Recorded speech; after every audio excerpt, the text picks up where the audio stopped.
Mungu uliye hai, hakika milele yote tutakaa uweponi mwako.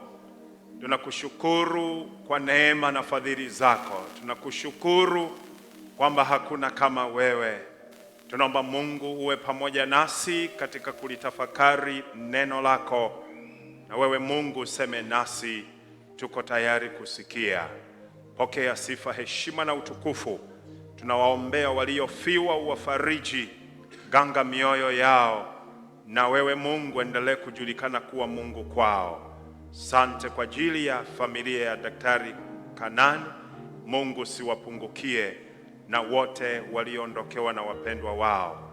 Twakuhimidi, twakutukuza katika jina la Yesu Kristo Bwana wetu. Amen. Watu wa Mungu, tuketi. Kwa majuma kadhaa ninakumbuka tulitafakari juu ya ujumbe unaosema nguvu iliyomo katika ushauri, sio kusamehe. Nguvu iliyomo katika ushauri. Ndugu zangu, tukubaliane kwamba sisi sote tulioko hapa ni watumishi wa Mungu. Na somo la leo limekusudia kutusaidia kujitambua na kuhakikisha kabisa ya kwamba sisi ni watumishi wa Mungu. Amen. Utumishi wetu ni katika mazingira mbalimbali tulioitiwa, lakini pia lengo ambalo natamani tulione ni kusimamisha misuri ya imani katika utumishi huo tulioitiwa. Na kingine, kutiwa moyo. Utumishi huu tulioitiwa tunahitaji kutiana moyo. Amen.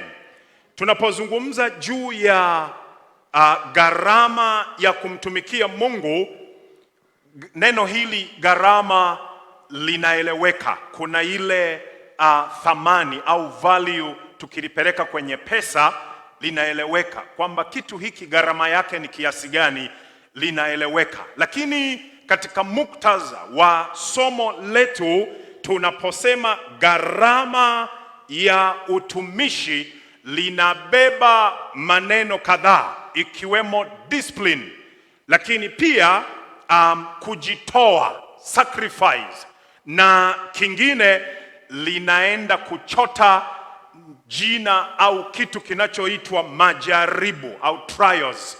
Kwamba tunaposema gharama ya utumishi au ya kumtumikia Mungu, imebeba dhana hiyo. Na sasa kwa vile sisi ni watumishi wa Mungu, nimejaribu kuorodhesha. Nilipokuwa nimeketi, nimeona kuna maeneo kadhaa ya wazi siku ya weka, lakini kwa uchache, hebu tuangalie, unaweza ukanisaidia nani hayuko kwenye orodha hiyo. Bwana asifiwe. Wa kwanza naomba tumuone huyo hapo, anaitwa mchungaji. Mchungaji huyo ni mtumishi kama wewe ulivyo mtumishi, lakini yuko mkulima. Amen. Kulima yule pale, hapa tuna wakulima wakubwa, lakini mtumishi mwingine yule pale anaitwa mwanasheria. Pale kuna civil law, kuna criminal law, sijui kuna treason law, sijui kama yako hapo. Bwana asifiwe. Lakini huyo ni mwanasheria. Na mwingine ni mshauri, counselor. Bwana asifiwe. Wako watu wanaitwa wahandisi, yule pale mhandisi. Lakini mtu mwingine ni tabibu, na hapa tuko na matabibu, walimu kwa level yoyote. Wako wanasiasa, wanasema vote for me, I will do something for you. Amen. Wanasiasa, Bwana asifiwe. Hakuna wanasiasa huko? Tupo, si ndio? Bwana asifiwe. Lakini wako wahasibu, hapo anakagua income, sijui ni balance, sijui ni namna gani, wanayajua wenyewe hawa wataalam. Mhasibu, lakini wako wafanya maafisa usafirishaji. hapo kuna bodaboda, sijui kuna kada gani nyingine, lakini huyo ni afisa usafirishaji. Na yuko mwingine anayeitwa ni mwanajeshi au polisi, naona na combat zake vizuri. Huyo ni kada yake. Lakini wako wengine wanaitwa watu wa tehama. Hawa ni maafisa tehama, wako hapo wanamtumikia Mungu. Huyo ni mwandishi wa habari, anafikisha habari. Kuna mfanyabiashara au mjasiriamali, kuna rubani. Rubani yuko kwenye maafisa usafirishaji. Hapo imeenda hivyo. Bwana asifiwe. Imeenda hivyo. Kuna watu hapa mmeajiri na mmeajiriwa. Unamuona yuko pale, sijui anapeleka CV yake, sielewi. Lakini mwingine msafirishaji kwa maana ya nahodha, mjasiriamali. Kuna yule, ukienda kule kwetu Geita, kuna migodi, wengine ya wazi, mengine underground, iko mahali pale. Kuna mama wa nyumbani, analea watoto huku anasahihisha, anafanya hiki, na kikombe kiko mahali pale. Wako maafisa waandishi, waweka kumbukumbu, maafisa makatibu mahususi na wengine, wako kada mbalimbali. Bwana asifiwe. Bwana asifiwe. Mumewaona hao tuliowaorodhesha majina yao na nafasi zao. Inawezekana wewe hauko mahali pale, tumesahau. Usidhani hautambulikani. Amen. Usidhani hautambulikani. Wako wana michezo, si ndio? Wako wana michezo, na tunaposema wana michezo kuna maeneo mbalimbali. Kwa hiyo kama nilivyosema, hatujaorodhesha mambo yote, lakini wako wengine wao huwa wanasema hawana ofisi inayojulikana. Sijui ni mwaka gani tulianza kutishiwa, kila mmoja unayekutana naye, mimi niko kwenye system gani? Bwana asifiwe. Yaani unaongea tu na mtu dukani au niko system. Sasa unajua hata chura na system, makanisa yana system, kila mmoja. Anyway, tuwaache nao kwa njia hiyo. Bwana Yesu asifiwe. Ndugu zangu, wote hapa tuliowaona hao ni watumishi wa Mungu. Hebu sikiliza neno hili, litakubariki. Sikiliza neno hili. Nafasi zetu, uwepo wetu katika kila eneo ni lazima ulete majibu. Our presence in any space must be an answer to a groaning. Nafasi yoyote unayoitumikia inatakiwa iwe ni ya majibu, inayoleta majibu kwa mtu anayekuzunguka.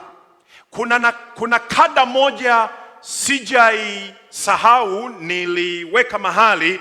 Kada hii ni ya baba na mama, ni ya wazazi, ya wanandoa. Kada hii nayo ujue, hata kama haijaonekana mahali pale, ni eneo ambalo Mungu analihesabu kuwa wewe ni mtumishi wa Mungu. By the way, wiki lijalo ni siku ya wanaume. Kesho tumeambiwa tunaanza mazoezi. Katibu, saa ngapi? Saa 1:30. Saa 11. Mfululizo. Amen. Bwana asifiwe. Ni nini wanaume wanataka kuja kufanya? Ni nini tunataka kuja kufanya? Kuna eneo kama mwanaume kiongozi wa familia, kama mwanamke msaidizi kiongozi, kuna kitu ambacho Mungu anatamani aone kwenye maeneo haya. Tunakaa sawasawa na tukiona gharama ya utumishi ambao Mungu ametuitia. Katika pitapita huko za juzi nimekutana na kitabu nikakipenda, kinasema Promises from God for Men of Color. Ahadi za Mungu juu ya wanaume ambao media barikiwe sana, kitabu ni kile pale, kinazungumzia wanaume katika maeneo mbalimbali.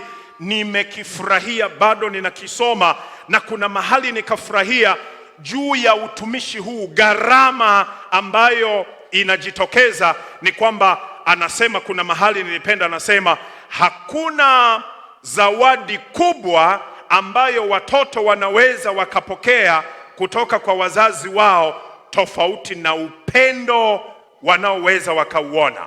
Na mtu huyu anasema, ninaandika kwamba kuna viashiria vinaitwa social ills, matukio ya ajabu ajabu katika jamii, kwa sababu kuna mahali kada hii inaenda vingine katika utumishi wake. Ndugu zangu, tunapozungumzia gharama ya kumtumikia Mungu, naomba uchukue neno hili: huduma, kazi yoyote unayoifanya, ninayoifanya, ni kazi ya Mungu, lazima iwe na upinzani. Hebu sema upinzani. Kazi yoyote hiyo tuliyoanza, ya mchungaji, sijui mwanasheria, sijui mwanasiasa, sijui mfanyabiashara, nani, kila mmoja wetu, mfanya mahesabu, kila mmoja wetu, ili mradi unajijua ya kwamba you are positioned kwa ajili ya kusudi la Mungu, kitu chochote, iwe ni mwanandoa, katika kada yoyote, kina upinzani. Na sasa unapofanya kazi hiyo ulio nayo au huduma ulio nayo, kuna mitihani ambayo inaitwa majaribu au trials. Lakini haiishii hapo, inaenda zaidi kwenye kitu kinachoitwa troubles. Unaweza ukawa kwenye mitihani ambayo inakujaribu katika kiwango fulani, lakini unaweza ukaingia kwenye trouble, changamoto zenyewe. Gharama ya kumtumikia Mungu, tunapozungumzia juu ya Nehemia, let's go back to Nehemiah sura ya 4 mstari wa 1 hadi wa 6.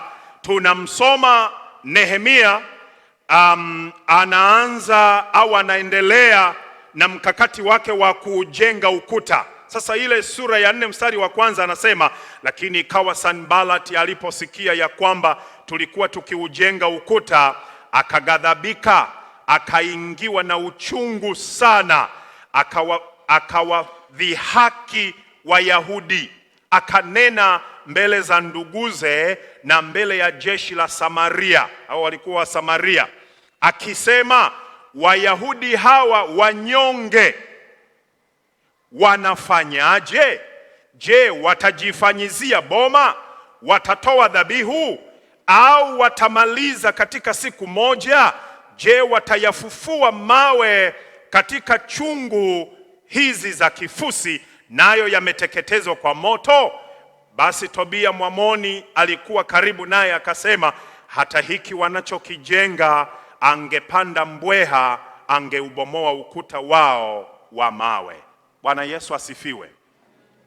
Naomba tunapotafakari somo hili juu ya gharama ya kumtumikia Mungu, naomba ujue wewe ni mtumishi wa Mungu. Lazima upite katika mapito ambayo leo tunayaita gharama uliolipa au gharama unayolipa.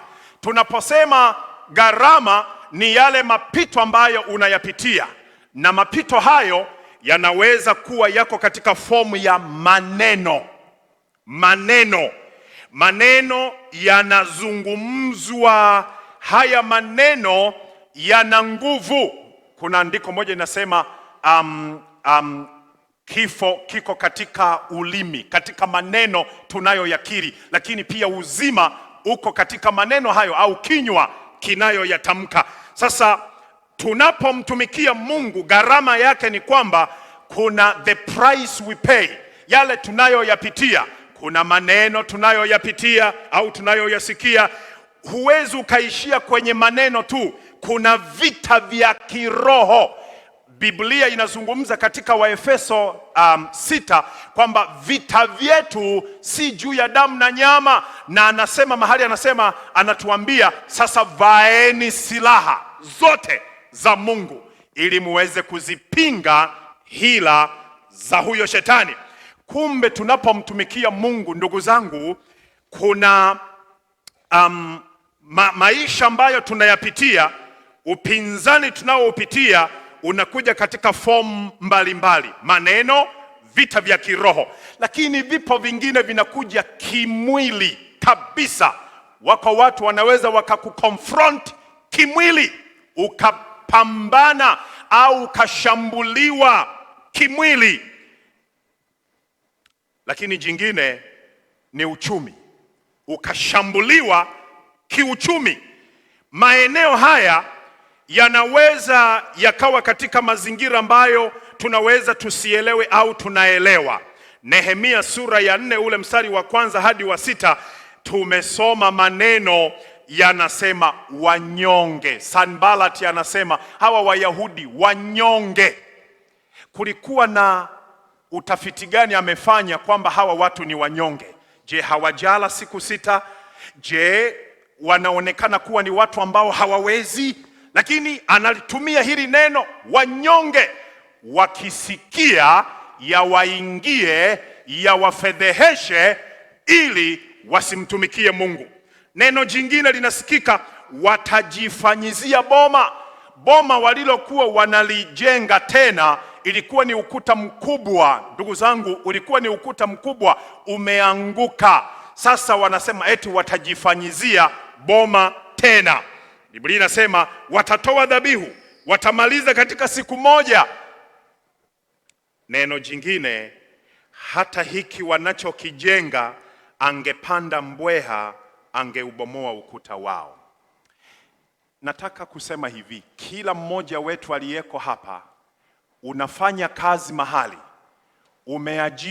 umeajiriwa mahali popote, katika nafasi ambayo Mungu ametujalia kufanya kazi, kuna mambo tunayokutana nayo, na hayo tunayokutana nayo ni gharama ambayo tunatakiwa tulipe ya utumishi.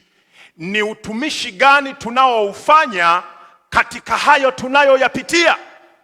Moja ya mambo ambayo yanaonekana kwa Nehemia na sisi tunayapitia, I will be glad kama utayanoti, uanze kureflect. Je, ulishakutana na haya mambo? Ulishakutana, ulipita namna gani? Au una navigate namna gani? Eneo la kwanza ambalo Nehemia analiweka huku kwetu ni kuchukiwa. Bwana asifiwe.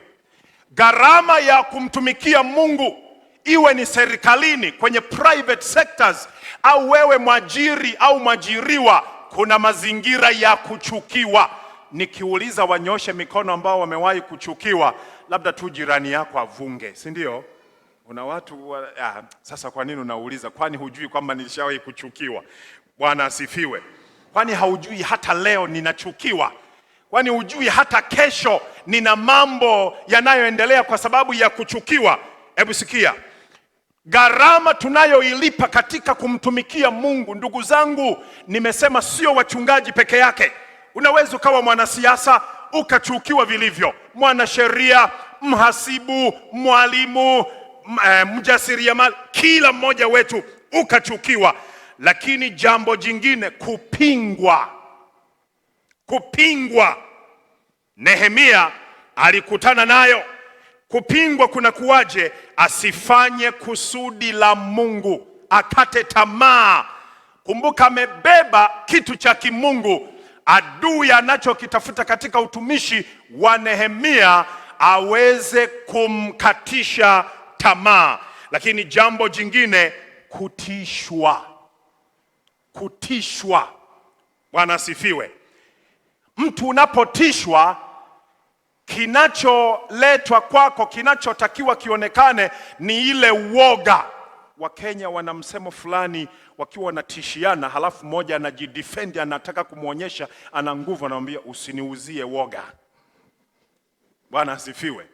Usiniuzie woga, yaani usiniletee Acha kuniletea mambo yako eti kwa sababu wewe ni tajiri, kwa sababu wewe ni msomi, kwa sababu wewe uko kwenye system, kwa sababu wewe sijui ni nani, mtoto wa nani. Usiniuzie woga. Bwana asifiwe. Sasa kutishwa kuna maana ya kwamba ushiriki, uogope, halafu toke katika kusudi ambalo Mungu amekuitia. Kumbuka kwenye eneo hilo, you are placed for divine purpose. Haleluya. Je, unamtumikia Mungu namna gani? Hayo mapito unayoyapitia, hiyo price ni namna gani una navigate katika hilo? Lakini eneo jingine, Yesu alipokutana na yule Msamaria, mama anamuomba maji. Mama yule alijibu namna gani? Hivi wewe baba, hata kama haijaandikwa, kiri, hujui kwamba mimi ni Msamaria na Wasamaria na Wayahudi hawachangamani, halafu naniomba maji? Yesu akiwa anaendelea na yule dada au yule mama, Biblia inasema wanafunzi wake walipokuja walishangaa. Ukisoma mahali pale utaona ndani yake kulikuwa na kuwa misjudged, kwamba huyu mwanaume tumemwacha hapa, ni mambo gani yanayoendelea katika huduma, katika maofisi mbalimbali tunayoyatumikia? Kuna mahali watu wanatutafasiri visivyo, wanatubambikizia tabia zisizo za kwetu. Bwana asifiwe. Hiyo ni gharama ya utumishi. Hata Yesu alibambikiziwa, tena akaambiwa anafanya haya mambo kwa nguvu ya Beelzebul, kwa nguvu ya pepo, kwa nguvu ya shetani. Sikiliza mtu wa Mungu, jambo jingine lililomtokea Nehemia katika utumishi wake, kudharauliwa.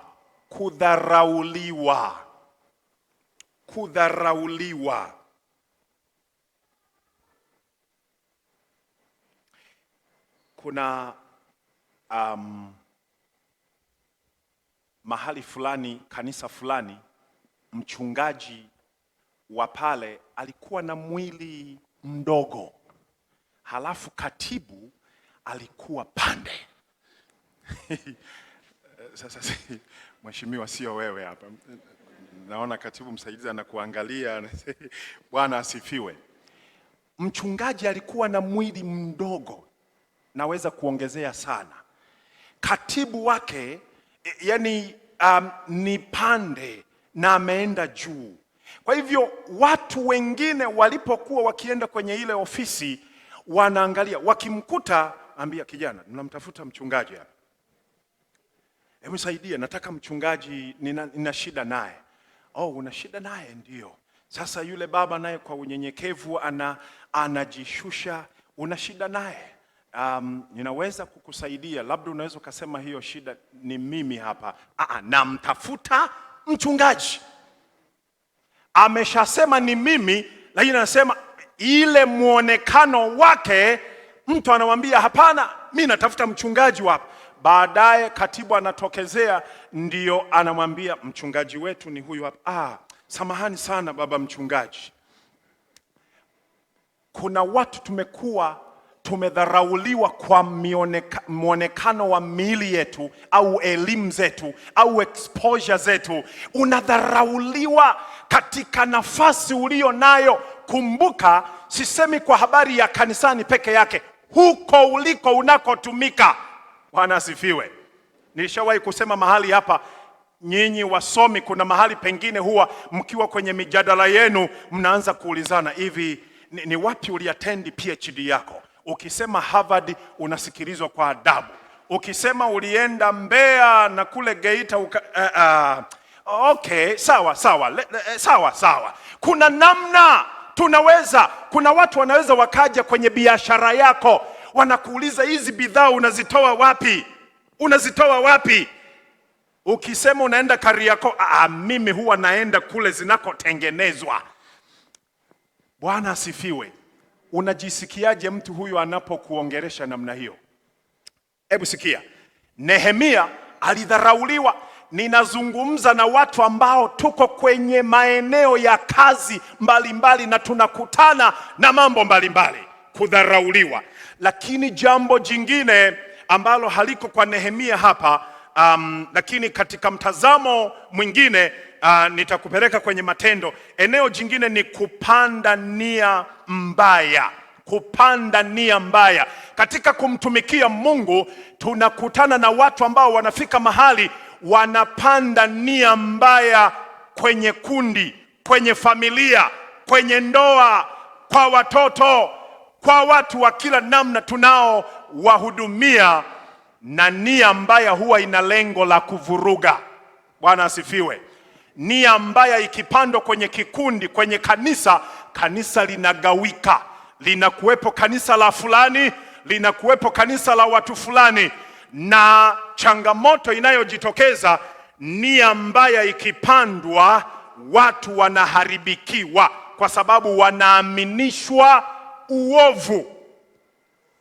Sikiliza mtu wa Mungu, katika Matendo ya Mitume sura ya 14, Matendo ya Mitume sura ya 14, ule mstari wa kwanza na wa pili, inasema hivi: ikawa huko Ikonio wakaingia pamoja katika sinagogi la Wayahudi, na kwa vile walivyonena, yani mitume, kundi kubwa la Wayahudi na la Wayunani wakaamini. Bwana asifiwe. Kwenye eneo lako nalomtumikia Mungu, watu wanapoona matunda, matokeo, kuna watu walio na wivu, kuna watu walio na husuda, kuna watu wasiofurahia kuona hicho unachokifanya jina lako likasikika, jina lako likajulikana. Wako watu wa namna hiyo. Mitume walipohubiri na watu wakaamini, Biblia mstari wa pili wa Matendo 14 inasema, walakini Wayahudi wasioamini wakawataharakisha watu wa mataifa na kuwatia nia mbaya juu ya ndugu. Sanbalat na Tobaya ndicho walichokuwa wakikifanya, waweze kutia nia mbaya, waweze kuharibu huduma iliyokuwa ikiendelea. Ndugu zangu, katika kumtumikia Mungu kuna gharama, kuna mapito ambayo tunayapitia. Nehemia alipitia mambo ambayo yalikuwa magumu. Lakini jingine, kutukanwa. Unaweza ukawa ni mfanyabiashara, unaweza ukawa ni injinia mzuri, unaweza ukawa unafanya kazi yako vizuri, lakini unatukanwa, unadhalilishwa. Matendo ya Mitume sura ya 13 ule mstari wa 45, 13:45 inasema hivi: bali Wayahudi walipowaona makutano wakajaa wivu, wakayakanusha maneno yaliyonenwa na Paulo, wakibisha na kutukana. Maneno haya nilishawahi kufundisha miaka iliyopita, habari ya wivu, watu wenye wivu, watu wenye kukanusha ukweli, wabishi. Yani unakuta mtu ni mbishi hata kama hajaokoka. Tunao makanisani, lakini yeye ni mbishi kwa ajili ya neno, kwa ajili ya huduma, kwa ajili ya mambo mbalimbali.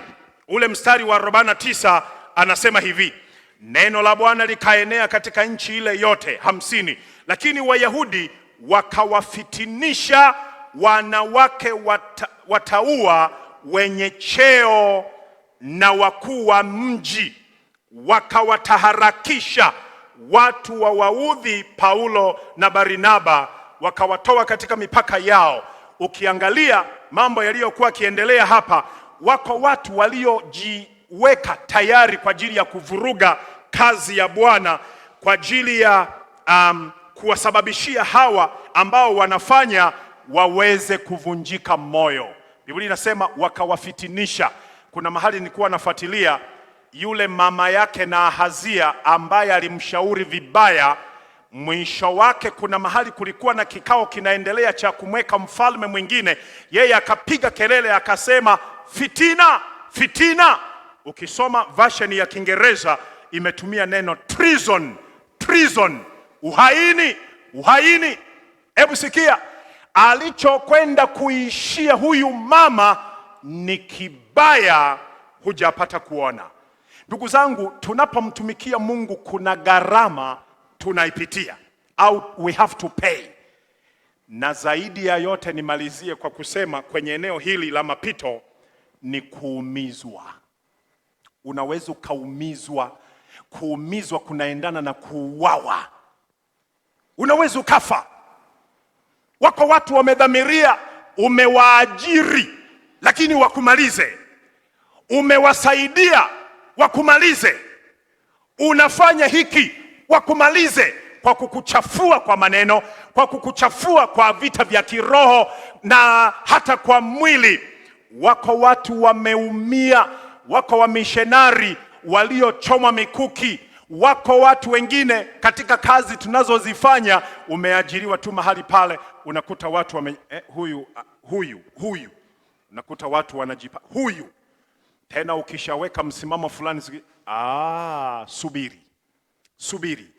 Anawekwa mtu anayeweza, anavyojua kukuangusha. Wako wachungaji tumesikia wameandaliwa watu ambao wanaweza wakawaangusha kingono.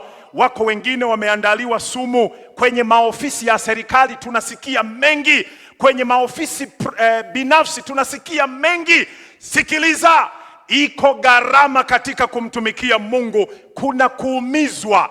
Lakini nataka kumaliza kipengele cha mwisho kinachosema, ili uweze kusimama katika mapito haya ya utumishi ambao Mungu amekuandalia, kwa sababu yote haya yanayofanywa yana mlengo wa kukuondoa katika utumishi ambao Mungu amekusudia. Jambo la kwanza, ili ushinde mapito haya, ili ushinde gharama hizi ambazo au mapito haya, nitumie Kiswahili hicho, ili ushinde mapito haya ambayo yamekusudiwa katika maisha yako.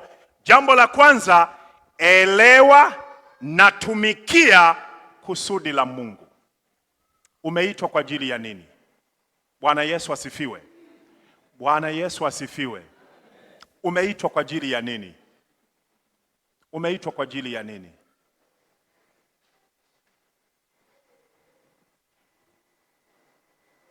Elewa na tumikia kusudi la Mungu. Kwa muda wako utasoma Wafalme wa Kwanza sura ya 8 ule mstari wa 61. Kuna mahali amezungumza juu ya kuitumikia sheria ya Mungu. Jambo la pili, kuwa na imani thabiti katika Mungu. Wiki jana tumekuwa na somo la imani. Kuwa na imani thabiti katika Mungu, na imani lazima ijengwe katika maombi na neno thabiti la Kristo Yesu. Uwe na imani ili tukuone ukinavigeti katika hayo. Mishale inakuja, mawimbi yanakuja, upambane namna gani, ufike namna gani, lazima uwe na imani thabiti. Bwana Yesu asifiwe. Jina la Bwana libarikiwe. Nikiwa Kenya juzi nilipata neema ya kutembelea, kuna eneo linaitwa Machakos, na kule miaka ya 1800 na kitu, kuna wamishenari, mmoja ya mishenari walioanzisha huduma inayoitwa AIM, ikazaa kanisa la Africa Inland Church.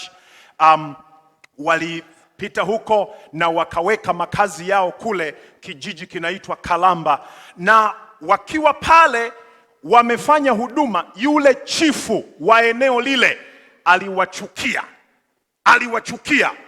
na kwa hivyo walichokifanya, yule mkubwa aliwakataza watu wasishirikiane nao, ikiwemo na kuwauzia au kuwapa vyakula. Walisota. Kuna wakati ambao walikuwa wanapata changamoto, nilivyoangalia tulivyosimuliwa, lakini kuna mama mmoja alichokuwa kikifanya. Huyu mama chifu yuko upande fulani, Huyo mama shamba lake liko sehemu fulani, anaenda anavuna, akivuna anafunga kimfuko fulani hivi chenye chakula ambacho watapika. Akifika eneo la wale wa missionary wako sieged, kwa lugha nyingine ni kwamba kiongozi amezuia usione ushirika au kufanya chochote, ile interaction wasiwe nayo. Kumtumikia Mungu kuna gharama, sio wa missionary tu au wachungaji, hata wewe kwenye eneo hilo yako mapito. Yule mama akifika kwenye lile eneo anajifanya amechoka, anafungua ile kamba, ule mfuko unadondoka bila chifu kujua, na wale watu wanatafuta mbinu ya kwenda kuchukua kile chakula. Walipambana na kuna mahali wamekufa. Ndiyo mara ya kwanza nimeenda kuona makaburi ya hao wazee waliotutangulia. Ukisikia historia zao unajiuliza, sisi wengine saizi huku tunasema mwamba wenye imara au kumtegemea Mwokozi, lakini wapo waliomtegemea Mwokozi. Bwana asifiwe. Bwana asifiwe. Jambo jingine, uwe na mtazamo chanya juu ya utumishi. Serikali kama imepata nafasi ya kukuajiri kwa nafasi yoyote, au wananchi wamekuajiri kwa nafasi yoyote, uwe na mtazamo chanya juu ya huduma hiyo unayoifanya. Kuna watu mmepewa maofisi hata hamyajali, au hizo huduma hamfanyi sawasawa. Mungu atusaidie. Hata sisi wachungaji wakati mwingine tunajisahau, lakini Mungu atusaidie. Neema ya Mungu iwe pamoja nasi, na hata wewe positive thinking juu ya utumishi ambao umeitiwa. Nilishawahi kusema mahali hapa, narudia. Watanzania wengi tuna mtazamo, ukikuta maji yanamwagika kwenye ofisi yako, ofisi ya serikali, unaliacha bomba liendelee kuchuruza maji. Mali ya nini? Mali ya nini? Kuna neno zuri, acha hiyo serikali, kuna neno fulani, mali ya umma. Hakuna anayemiliki. Ukikuta umeme unawaka, achana nayo hiyo, kwani ni nani? Mali ya umma. Ukikuta gari sijui liko namna hii, service, haliwezi mpaka liende kujiharibikia, kwa sababu ni mali ya umma. Kama ni mtumishi wa Mungu ambaye wewe umewekwa mahali pale, kuna matumizi mengine, unakuta uwizi na utapeli wa mafuta na vitu mbalimbali, watu wanasema mali ya umma. Sikiliza, uwe na mtazamo chanya juu ya huduma, ofisi ambayo Mungu amekupatia. Sema amen. Hamtaki kusema amen wengine, sema amen, amen. Uvumilivu, aspect nyingine katika kumtumikia Mungu, gharama yake, au ili ufanye nini ili uweze kunavigeti kwenye hayo mapito, lazima kuna kitu kinaitwa uvumilivu. Ndugu zangu, kuna mahali pengine wanaiona hiyo tabia yako ulio nayo, usidhani wanaipenda au tunaipenda. Ni kuvumiliwa, ni uvumilivu. Uvumilivu. Kuna mambo ambayo yanaendelea, lakini wakati mwingine tunavumiliana. Ila katika aspect hii Mungu atusaidie uwe na uvumilivu, kwa sababu kama umebeba kitu cha kimungu, unatukanwa siku ya kwanza, unaacha kuomba. Unatukanwa siku ya pili, mimi sitoi hata kwenye hilo linanilao la changanyikeni, kwani nitalala hata siku moja huko? Hivi mnachanga kwa ajili ya nini hii? Nini? Tumeshindwa kuwasaidia au mtazamo. Tunapokuwa katika huduma lazima kuna uvumilivu. Unasikia mengine, unasema Bwana nitie nguvu. Bwana asifiwe. Bwana asifiwe. Mwinjilisti mwenzangu anaitwa Bill Graham, amekufa, sijawahi kumuona ila namuona tu kwenye mtandao. Anasema God allows difficulties, inconveniences, trials and even suffering to come our way for a specific purpose. They help develop the right attitude for the growth of patience. Bwana asifiwe. Kumbe hayo mapito, kutukanwa, kuchekwa, kudharauliwa, kupingwa, hiki hatukitaki hapa, hiki ni cha nini? Kumbe huko kupingwa wakati mwingine kunatubeba na kututengeneza kuwa na attitude nzuri katika utumishi. La mwisho, utii kwa Mungu. Utii kwa Mungu. Uwe mtii kwa Mungu. Uwe mtii. Ukitaka utumike vizuri katika ofisi hiyo ulio nayo, uwe mtii kwa Mungu. Bwana asifiwe. Mtii kwa Mungu. Mungu atainuliwa na kupewa sifa. Danieli 3:17 hadi 18 ni jambo zuri ambalo Danieli analionyesha aliweza kumtii Mungu. Bwana Yesu asifiwe. Unapofanya au kuwajibika kwa uaminifu katika mwito ulioitiwa, si kwa faida yako mwenyewe, si kwa faida yako mwenyewe. Kanisa, naomba uniangalie huku ninaposema neno hili. Hapa ulipowekwa kutumika, private sector, serikali, iwe ni mahali popote pale, unalea watoto, unafanya sijui huduma gani, sikiliza. Mungu amekuweka mahali pale si kwa faida yako. Nehemia sura ya 4 mstari wa 14. Naomba tuisome wote hiyo ndugu zangu. Nehemia 4:14. Nehemia 4:14. Naomba tusaidiwe na media. Tuisome wote hiyo, inasema nini? Nehemia inasema hivi, naomba tusome wote.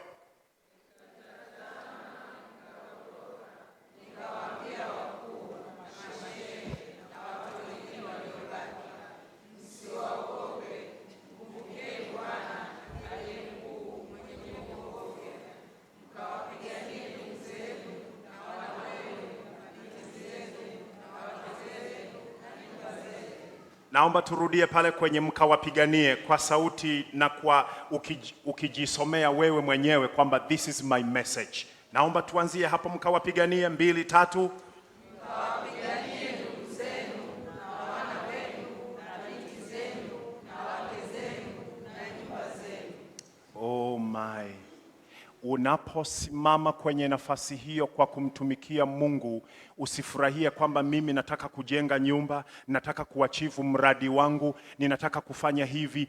Kumbe ni kwa ajili ya ndugu zako, wana wako, uzao wako, nchi yako, majirani zako, si kwa ajili yako mwenyewe au kwa ajili yangu mimi mwenyewe.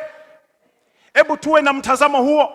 Si kwa ajili yako wewe mwenyewe. Usijirundikia, usitazame tu kwamba niko mahali hapa, nimeanzisha hii taasisi au nimeanzisha hii huduma kwa ajili yangu. No, wako wengine, vizazi vingine.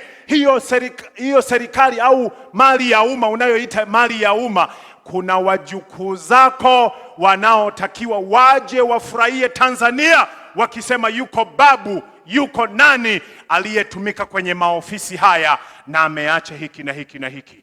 Wako watu watakuja kuuliza, sisi wanandoa tumesimama katika nafasi ya namna gani? Watu watakuja na waweze kusikia.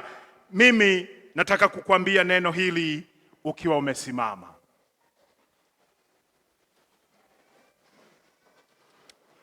Bwana asifiwe. Bwana asifiwe. Nikazie macho ndugu yangu. Gharama ya utumishi, sikia maneno haya, yaweke tu hata kama utaandika baadaye. Sikia maneno haya. Usifanye huduma au kazi kwa sababu ya kupongezwa. Umesikia mtu wa Mungu? Usifanye huduma kwamba CCT itanipongeza nikifanya hivi, au hiyo ofisi ya serikali. Usifanye kwa ajili ya kupongezwa, fanya kwa ajili ya Bwana. Hiyo gharama ya utumishi acha ugharamike. Lakini kingine, usifurahishe wanadamu huku ukichengana na kusudi la Mungu. Usifurahishe wanadamu. Au unajua Saa zingine hata kanisa hili huwa tunachanganyikiwa. Watu wengine wanatuambia, unajua hilo kanisa la wasomi, wapo wengine hawapendi maombi, wapo wengine hawapendi kumtolea Bwana. Unajua, nenda fanya hivi, usiseme hivyo utawakwaza. Sikiliza, ninaweza ninyamaze mimi, lakini ninachengana na kusudi la Mungu kwa kumwogopa msomi mmoja. Lakini kingine, usifuate mkumbo. Wana wa Israeli wakasema tunamtaka mfalme. Watu wengine wanasema sauti ya wengi ni ya Mungu. Oh my. Wana wa Israeli wakamchukua mfalme mwanadamu, lakini sauti ya Mungu haikuweko kwa yule mfalme. Kwa hivyo mnaweza mkajifariji, wengi ni Mungu amesema no thank you. Usifuate mkumbo. Kama kundi lako linakataa jambo fulani la kimungu, ni aheri ukajitoa na ikadhihirika, ninasimamia cha Mungu hata kama usurubiwe.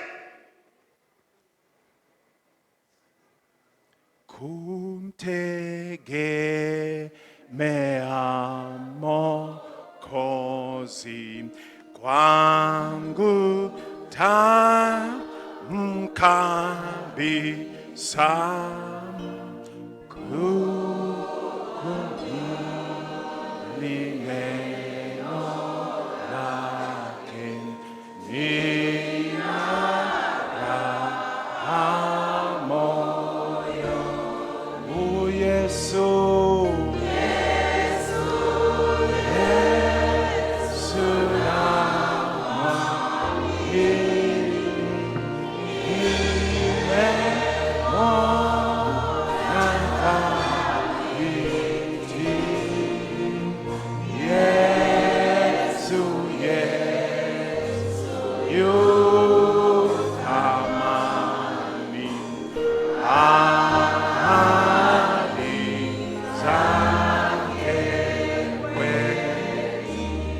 Naomba ufunike macho yako. Mahali ambapo Mungu amekuweka kuna watu wanalia, na amekupeleka mahali pale ukawe jawabu la maisha haya. Inawezekana kwa skills hizo ulizo nazo za mambo yote yale uliyoyasomea, kwa kazi hiyo, nafasi hiyo ambayo Mungu amekujalia, amekupeleka uwe jawabu la watu kadhaa. Lakini watu hawa wanajiuliza, huyu ndo tuliyeletewa awe jawabu kwetu? Kanisa hili mnapokuja kuabudu hapa, Mungu amekusudia kanisa hili likawe jawabu kwa ajili ya maisha yako. Lakini swali ni kwamba, je, kanisa hili ni jawabu kwa maisha yako? Mungu akusaidie na anisaidie. Naomba uende mbele za Bwana, twende mbele za Bwana, tumwambie Mungu, niko hapa kwenye nafasi ulioniita, gharama ya kukutumikia wewe najua ni ngumu, lakini naomba uniwezeshe. Nenda mbele za Bwana, mwambie tu Mungu, niko hapa na kuhitaji, niwezeshe, nisaidie. Natamani kukuona wewe in every sphere of life, every aspect ambayo Mungu ametuweka. Mungu anatamani kuonekana na kudhihirika. Lakini pia kuna mahali inawezekana eneo hilo inaweza kuwa ni la ndoa, la biashara, la kazi, limeingiliwa. Mwambie Mungu, na kuhitaji, neema yako intoshe, neema yako inisaidie katika maisha yangu, katika jina la Yesu. Nenda mbele za Bwana mahali ulipo, mwambie tu Mungu, niko mbele zako, usinipite. Nimedharauliwa, nimechekwa, nimeundiwa njama za kufukuzwa, za kusemwa vibaya, lakini wewe Mungu ni mtetezi wangu. Ayubu akasema, maana najua ya kuwa mtetezi wangu yu hai. Katika jina la Yesu, najua adui ameandaa majeshi yake kukuharibu, lakini hebu kiri kuwa na positive thinking juu ya huduma hiyo. Mwamini Mungu ya kwamba nayaweza mambo yote katika yeye anitiaye nguvu, katika jina la Yesu. Biblia inasema, wajapokuja kinyume nami, vita vijapojipanga kinyume nami, Bwana hata sasa sitaogopa. Bwana akutetee, akupiganie, akuinue, akuwezeshe, akusimamishe. Anza upya, mwambie Bwana, hiyo ofisi ninaiendea kwa upya. Najua wamejipanga kwa uchawi, najua wamejipanga kwa ushirikina, najua wamejipanga kisiasa. Bwana, ninakutumainia kwa mara nyingine tena katika jina la Yesu. Bwana Yesu, ninaomba kwa ajili ya baba huyu, ninaomba kwa ajili ya mama huyu. Naomba neema yako ikawe juu yake katika jina la Yesu, katika jina la Yesu, katika jina la Yesu. Damu yako Yesu inene mema, damu yako Yesu inene mema. Naomba useme maneno haya: Bwana Yesu, umeniweka duniani kwa kusudi lako, kwa kusudi la kimungu. Niko hapa kama mtumishi wako ambaye natakiwa nilipe gharama. Ninaomba usaidizi wako, ninaomba unijalie neema yako, nisimame imara katika kusudi uliloniitia.